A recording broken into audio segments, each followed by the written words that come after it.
Hey, y'all. Hey, this is Back to the Basics with Miss Parker.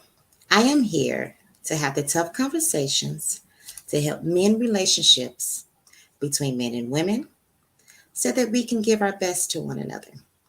Come and join me on this journey. How are you guys doing? I know it's been a while. And I say that every time I do a video. I know I am always, and forever saying, I know it's been a while.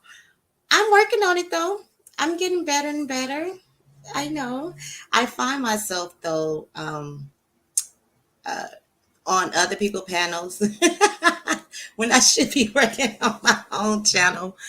But I think for me, like I be wanting to review different things and topics of what's going on in the media and give my opinion on what's going on and things of that nature. But uh, sometimes I'll be in the heat of the moment. I'll be like, yes, let me get on here and let me do a video. Let me do this. Let me do that. And then I'll be like, you know what? It's not even worth it. Like, it's not worth, because I think so many people have their notions and their ideas and idealistic things of and things that values and stuff that they really hold on to. And so it's really difficult to even have a real conversation with somebody to really get to understand their side for them to understand your side. And then if you just, we just can't agree to disagree. So anyway, so I think that'd be the reason why I'd be like, yeah, like, yeah, no, I don't think I want to talk. I don't know. But this subject is really near and dear to my heart, simply and wholly because what I've noticed since our lockdown and after that, and I don't know if it's just because, it's the era of social media, everybody puts everything onto social media. I don't know if it's that and or if people really have some mental health issues and it is really running rapid throughout the United States of America. Let me just say that, okay? So today I thought that I would do a video on some signs of unresolved trauma, things that we can do. And sorry, that is my boo texting me. And I am live. Oh my God. Sorry, y'all. I have to answer my man. That just a thing. Sorry. Okay. Um and so I want to talk about some signs because some people may not know that they have unresolved trauma. And you know me, of course. Um, you know me. Um, of course, I also not only want to point out the things that we need help with, but also come with solutions as well. I just feel like that is just very necessary when you are pointing out one thing, the solution needs to um, come as follow as well, too, right? Okay, so this is signs of unresolved trauma, and we are going to get into the show. I hope you like it. I hope you can find something that you can take away with it. I always tell people, chew the meat and spill out the bones. And let me get this disclaimer: I am not um, I am not a therapist. I am not a psychologist. I am not a psychiatrist. I do uh, social work without getting paid social work, but no. I, I have a lot of experience and what I'm speaking on. This is what I work with day in and day out with my pregnant patients over at my job. So just let you know, I just want to make that disclaimer. I am not, this is not advice. This, all I am doing is highlighting things that we already know, hoping that we can get back to the basics. Okay. All right. So signs of unresolved trauma. Oh, you know what? I need to make this bigger because I can't see. Okay. People with repressed childhood trauma find themselves unable to cope with these everyday events and often lash out at others. Trauma work is a mixture of therapy, cognitive restructuring, behavioral change, relaxation, or medication. And medication is only to help calm your body long enough for you to focus to be able to learn new skills. Okay.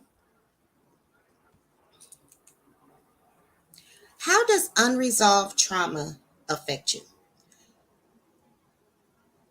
Are you uncertain about people, events in your life? Or do you just flat out refuse to change due to your comfort level? You grow up afraid of loss? Most unresolved trauma affects your self esteem and creates anxiety. What is trauma? Some people struggle with the idea that their experience may not have been traumatic because these people view trauma as sexual or physical abuse, domestic violence, or just violence, period. Trauma is a powerful word. Trauma, the definition, a deeply distressing or disturbing experience,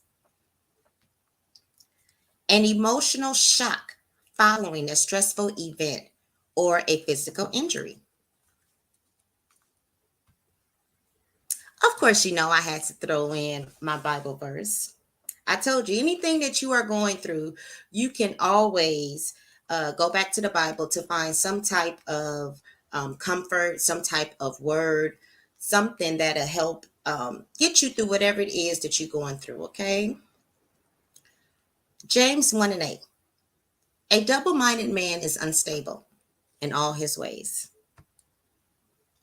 Let's get into the meat in the thick of it.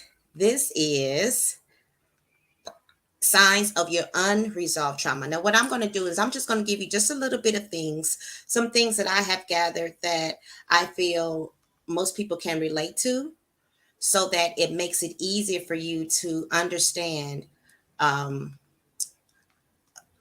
understand that you are or have unresolved trauma, if that makes sense. Okay. Number one, struggling with historical data. Do you struggle with revisiting events? Does it feel like the past doesn't always stay where it should be in the past? Have you often experienced disorientation and or confusion about a past event? Do you suffer from PTSD? And PTSD is victims of trauma who struggle with flashbacks, night terrors, and intrusive thoughts. Now let's just go over this a little bit. Struggling with revisiting events, meaning, let's say you go to a therapist and you are um, trying to struggle with, say, you're trying to get into your healing process, but you're struggling with revisiting those events that were traumatic in the past.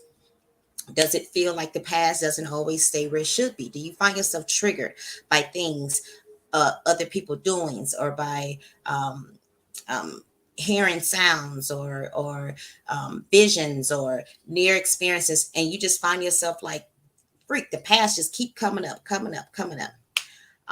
Have you often experienced disorientation and or confusion about a past event? Like, you knew something happened to you, but you just couldn't remember what was going on. Okay. And then with PTSD, what we mean by intrusive thoughts are just thoughts that just um, wasn't anticipated. Just they just bust through your memory, they just bust through your mind, and they are like, "Ha, I'm here." That is what we mean by intrusive thoughts. What you can do: take your time and give yourself space to be able to explore past events. A lot of people tend to quit therapy because it's difficult. It's hard to explore and revisit those traumatic experiences, those traumatic events, and to be able to talk about it again. And not only hard mentally, but hard on your body. A lot of people don't even understand and realize that a lot of physical things that are going on with their body is simply and wholly because of mental things. I always tell my patients, you come to the doctor to make sure that you and your body is well, your physical body is well and healthy. Why not go to a therapist once a year to make sure that your mind is as well? I mean, because the mind can't live without the body, and the body can't live without the mind, right? Not only do you need therapy, but you also need help with coping skills. I think a lot of people feel that, oh, once I go to therapy, then I'm just fine. But when you're away from therapy, that's when things happen. It's like when you're in therapy, it's like it's easy breezy. I'm good. I remember the therapist is there to help me, guide me. And then when I'm at home, it's like, oh, I forgot what she said, or I forgot what he said. And, so you also need coping skills to be able to get through the day-to-day life when you're away from your therapist. And then the most important thing is you need to be able to establish a foundation of trust with your therapist. A lot of people feel as if, oh, once they tried this one therapist that it didn't work, it's over. And then they're just gone and they don't want to try it again. No, my loves, you have the right to be able to pick another therapist. And I would even go further to say, try to establish some type of foundation of trust first before you even get into divulging things of your past that are very difficult. So therefore, you don't feel like you keep retalking and retalking and retalking about what you just said to the last therapist, the last therapist, the last therapist, if that makes sense. Viewing change as scary, frightening, or impossible. Do you panic when someone sets a boundary? Have you felt like vulnerability makes you appear weak? What I mean by do you panic when someone sets a boundary, like for someone to tell you no, oh, I'm not going to do that right now. Does that upset you? Does that get you riled up inside? Have you felt vulnerability that makes you appear weak? Like, do you have a problem with saying I'm sorry because that it makes you appear weak? Are you not able to trust and live life in a positive way? Have you known people that don't trust nobody, and everything they come out is just negative, and it's just always negative, and it's always pessimistic? Are you uncertain about people, events in your life? Or do you just flat out refuse to change due to your comfort space? Like, my way or the highway, and that's it.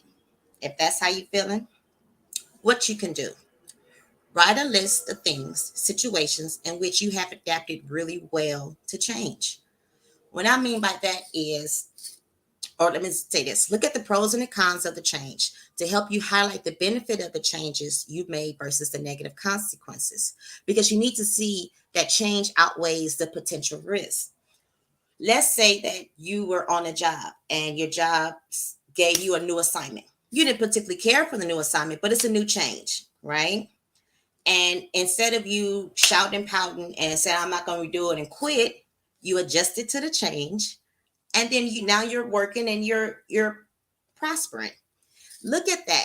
See, a lot of people, if they don't see the benefits, if they don't see that they are changing within a certain amount of time, they're going to just throw everything away. So that's why I say make a list of all the pros and the cons of when you did make a change, and look at the positive benefits, because you, like I said, you need to see the change outweighs the potential risk, because that's all it is that risk, right? Clinging to toxic people. Do you find yourself drawn to people who are abusive and are toxic? Do you find yourself being drawn to people with similar experience? Like, I've known people that say, oh no, I can't hang around them because they too good, or they too this and they too that. And it's total opposite of them. And then they enjoy people that are like them, that are rowdy and insecure and loud and boisterous and things of that nature, right? Do you find yourself being drawn to people like this? What you can do about it. Make a list on focusing on how that particular person makes you feel. Why do you like hanging around this person? Right?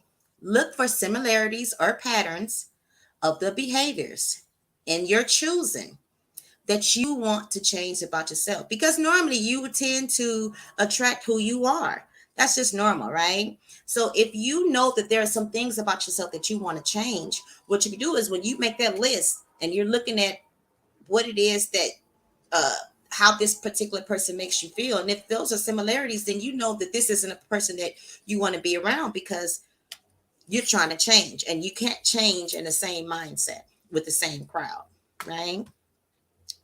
Looking for love in all the wrong places. Do you find yourself seeking love from everybody you encounter? Do you seek love from your coworkers, your supervisors, even strangers? Like, you're constantly always have a need for validation. I can even go as far as people on Facebook. I know lots of people who get on Facebook and post things and post pictures and stuff like this, simply and wholly because they want validation from people. And this is just like, right? Do you find yourself staying in a situation longer than you should? What you can do about it. Don't get me wrong. Love is a beautiful thing. It becomes a problem when you're seeking it from everybody, like your coworkers or strangers, etc. It's a really desperate attempt to find a home for your heart. True love is you being vulnerable. And there are some people that you just shouldn't be vulnerable with. Let's just put that on the line. There is a space of coworkers and bosses, supervisors, that there are some things in your life that they should not know. It should be a boundary. It should be a line drawn. Start by creating a trauma timeline. List every event that you feel are deemed traumatic and just briefly state what happened and how old you was up until you get to your current age. Then look for patterns in which you were looking for love in all the wrong places. And then that's how you adjust. Struggling in therapy? Do you struggle with the ability to trust your therapist? Do you struggle with the inability to build a rapport with people or therapists, period? Do you struggle with the inability to see progress in therapy and or expecting outstanding progress in a short time? Like you have some people that go to therapy and just be like, oh, they go for a day, come back the next week, and this ain't working. I'm gonna go. Like, is this what this is? Do you struggle with the inability to even build a rapport with people? Like, are you really off standoffish? Are you just like, yeah, I'm just gonna go this way, and you don't find yourself at all? Don't get me wrong. It's healthy to vet, and vetting comes not only just with relationships with your partner, but vetting comes from coworkers. Vetting comes from family too, because some family can not be good for you. They could be toxic for you as well. So being able to distinguish the difference. Do you have that, or do you just keep yourself away possible and you don't trust nobody? This is what you can do about it. Ask your therapist to help you monitor your progress and or lack thereof. Like I remember when I used to teach the prenatal classes, and we would give prenatal classes were done weekly, and we would give our patients homework to do. And it's called like a mood mountain, right? So what it is, for a whole week, they're going to track their mood. They're going to track their mood in the morning, in the afternoon, and in the evening, just 3 times a day. Just once in the morning, once in the afternoon, once in the evening. I give them a scale of 1 to 10. 1 being not in a good mood, 10 being the best of moods. And when they come back, we go over their mood chart to see when they felt not at their best. And we also, when there's a 5 and under, we ask them to write what happened. So when they come in, we're able to track their highs and their lows. And then we're able to find out, well, what was stressing you out? What did cause you to have low mood, right? So this is what you can ask your therapist to do as well. You can have bi-weekly or monthly reports on how you have grown and or how you just keep struggling. Please keep in mind, my loves, that therapy may take weeks, months, years to actually work. And actively look for progress in yourself. Like, are you sleeping better? Are you eating more or eating less? Are you feeling more energized? You know, what we found out is that when you feel like you've accomplished something, it gives you a different feeling of confidence. It gives you a boost of confidence, right? And so this is what we want to encourage for our patients to do, because at the end of the day, in therapy, therapist's job is to help you get to being self-sufficient, meaning that you can be able to handle your emotions and your thoughts and your feelings on your own, right? That's the end goal. Of course, now I could not have come on here and talk about all the negative things and not tell you of signs to know when you are healing. So these are just some signs to know that, hey, I'm making progress, and it helps you feel good, right? Chaotic people are no longer attractive. When you've had unresolved trauma, you expect people to treat you badly because you yourself didn't think that you were worthy of respect.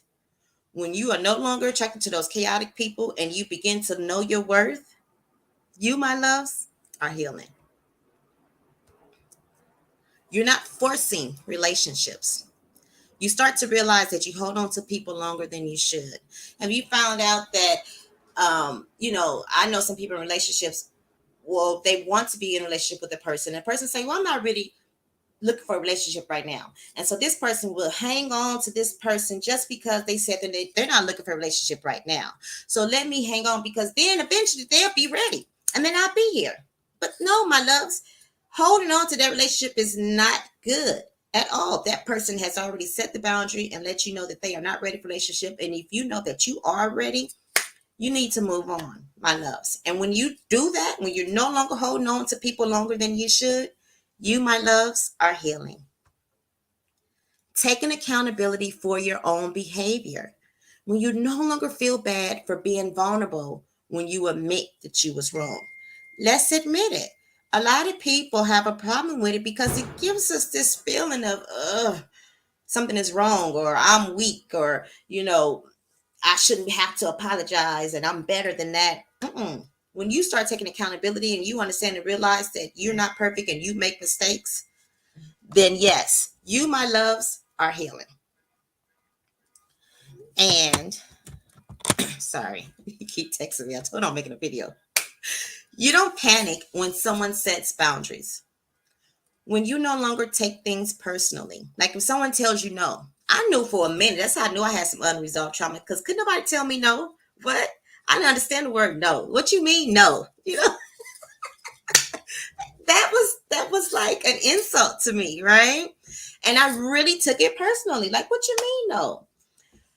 When you don't feel rejected because look, listen, see, because someone said no, or I don't want to talk about it right now. Like I knew people or couples that had a problem communicating because one person, when they were upset, they did not want to um, talk about it. They needed to calm down, gather their feelings, gather their thoughts, and then be able to have a civil conversation where the other person was like, no, I want to talk about it now because later on I'm not going to want to talk about it. And so the other, when the one person said no, then the other person felt rejected, as if their feelings didn't matter, and what they had to say didn't matter to this person who said no. But this person knew what they needed for themselves. And when you can not feel rejected because someone told you no, when you are no longer hostile towards someone else's experience, like when someone tells you, in my experience with you, this is how I felt, this is, what was going on, this and this and that, and you are not like, well, I didn't do that and I didn't mean to do that to you and this and that. No, my loves, this is my experience. I know that you didn't mean to do it, but this is how I felt. So when you are no longer hostile towards someone else's experience, especially when it comes to you, my loves, are healing. You stop taking someone else's shortcomings personally. Oh, so many of us do this. You give people space to go through what they're going through instead of inserting your feelings. Like so many people, if somebody doesn't live up to your expectations, then they become all, as what Kevin Samuels say, you start doing sign language, start attacking them because they didn't live up to your expectations. So you are inserting your feelings into this. When you understand that people make mistakes, they may not always say or do the right things. And then when you stop interpreting things as a reflection of your value. In my first video, I had made the statement that people's description of you is a reflection of themselves. Understanding and realizing that whatever somebody is going through doesn't reflect on your value or who you are as a person. It is strictly them and what they are going through. It has nothing to do with you, my loves. And when you understand and realize this, then you, my loves, are healing. You start to grow more confident in your decision making. When you have unresolved trauma, you don't even make good decisions, and or you kind of lean for other people to make the decisions for you because you don't really trust your own decision making, because you don't trust yourself because of all these negative thoughts that you are have coming into your head. So when you stop driving yourself crazy, worried about what other people think, you begin to learn to trust yourself, because hey, no one knows what it takes to be you but you. So that means you know the best decisions to make for yourself. And then you understand that people are going to judge and talk about you regardless. They talked about Jesus.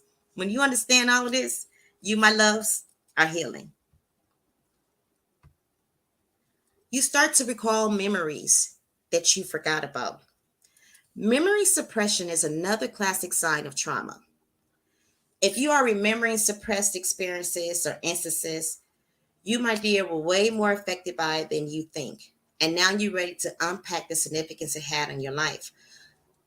One thing that I love about our body and what the Most High did is when you are going through something or have had a traumatic experience, your body will remember that. Remember how you felt, remember what you've been through, all of that. And if it is difficult for you to get through your day-to-day life, your body will then suppress that memory so that you can be able to get through your day-to-day life. That's why some people may find it difficult to recall past events or past memories because they have suppressed that memory, right? Now, when you are start to remembering those suppressed experiences or instances of traumatic events, then that's how you know that you are starting to heal because you are now, then it's like a burst of emotion because for so long you have been numb and you have suppressed that side of you, that side of that emotion of you. And so when you start to unpack and begin to remember, it's a lot of emotions because hey, you ain't dealt with these emotions. You ain't been taught how to utilize them. You haven't been taught how to self-soothe. You haven't been taught how to self-regulate. And so now it's coming. And so in the beginning, you tend to be a little bit more emotional, but it's a good thing because, like I said, it is unpacking the significance that it had on your life, which will be able to help you um, get to your healing. And when you are doing this, you, my loves, are healing. Peace and blessings. I leave you with this. Your old belief system can't go on with your next phase of life. No, you're going to have to shed that old skin and come in through with a new skin in order to see change. In order to see change. Remember, improving your relationship with the opposite sex starts with you. Do the work so you can attract what you want. Peace and blessings. Thank you.